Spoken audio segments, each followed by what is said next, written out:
Well, just as important as showcasing Black artists, representing them is important just as well. And that's been the work of Mertice Berdola and her Gallery Mertice. Since 2008, the gallery's called this brownstone in Baltimore's old Goucher neighborhood home, and its reach extends beyond the city limits. So, were you an art kid growing up? I had the influence of my father, who was an art collector. So I grew up with original works of art in my home, and that's where the seed was planted. I think making the comparison of what I experienced in the homes of my friends and then that of which was in my home is probably where the difference visually began in terms of what I was being surrounded by. And then the challenge to take on art as a profession came by way of the love for art, working with artists long before I had a gallery space and helping them with my background being in marketing and advertising, producing their artist statements, creating a professional portfolio. So that seed grew to what we're experiencing today as Gallery Mertice. Do you feel like places like this are underrepresented when it comes to Black art? Yeah, absolutely. We are definitely here as a champion for Black artists and to provide a platform for their voices and concerns.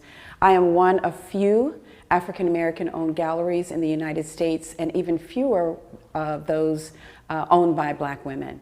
So we definitely are here to provide that opportunity, that platform. We consider ourselves part of the cultural and art ecosystem of Baltimore, but our reach in terms of representation is artists who are nationally and internationally known. As you look at some of this, I mean, people respond to it differently. This is more than just pictures on a canvas, they're telling a story. Yeah, one of the things that I look for in representing artists is their ability to tell stories. Their own personal narratives are important, and then that of the community. Bringing understanding of who we are socially, politically, and culturally is really another reason why we exist. So what's important now in Black art? You know, artists are always capturing the moment. You know, their works become historical archives as we look back on them. But their voices are very contemporary and capturing the concerns of our community, our culture.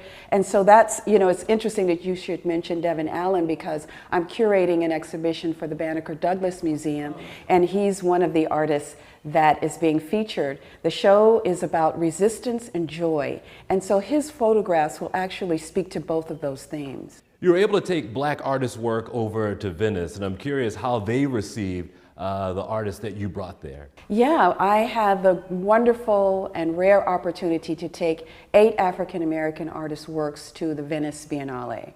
And historically, I think I'm one of, among the first at least, African American women, curator, gallery owner to do that. As it relates to the Biennale, you know, it's really the oldest cultural art event in the world. And it is very prestigious, it is international, so you have people who consume art for the love of it. We have major curators that go there to experience it from various museums. And it's just a way, it's not an art sale per se, but it is a way for us to experience the concerns and the expressions of artists from around the world. So we went there as a champion for Black art and artists, and also to present the concerns of the African American community on an international platform. You rattled off a lot of firsts, and I'll get you to brag on yourself a bit. What is your position in history? Do you think about it at all? I do think about my legacy. I think about my role as a Black woman in an industry where we have not historically been welcomed. And I do look at things historically because it's at the forefront of my mind as I make a conscious effort to do well in terms of my representation of the artists that I work with, to help individuals understand the importance of art historically, culturally, why it's significant and why it's relevant. So yes, absolutely, it's something sometimes that wears on me because I think there are moments where I feel a bit overwhelmed by it. At some point, a young person will come through here, or maybe it's the BMA, and they're looking for inspiration or be inspired. I'm curious, are there words of wisdom for them? Yes, well, one, we welcome everyone through our doors. You don't have to be in a position to buy. This is where you can come and learn, whether it's a part of your culture, your race, or not. We want you to know that you are welcomed here. One of the things that dispels stereotypes and racism is the ability to understand the position of someone else. And here you can come and make a study of that. And for emerging artists, I say to you the importance of being exposed to art through my gallery, through other galleries, and certainly through museums, because you can understand and learn why the artist, what was the impulse behind that creation, and what it meant to that artist, and now think about what your work can then do moving forward. All for this edition of 11 TV Hill. Thanks for joining us. We'll see you next time.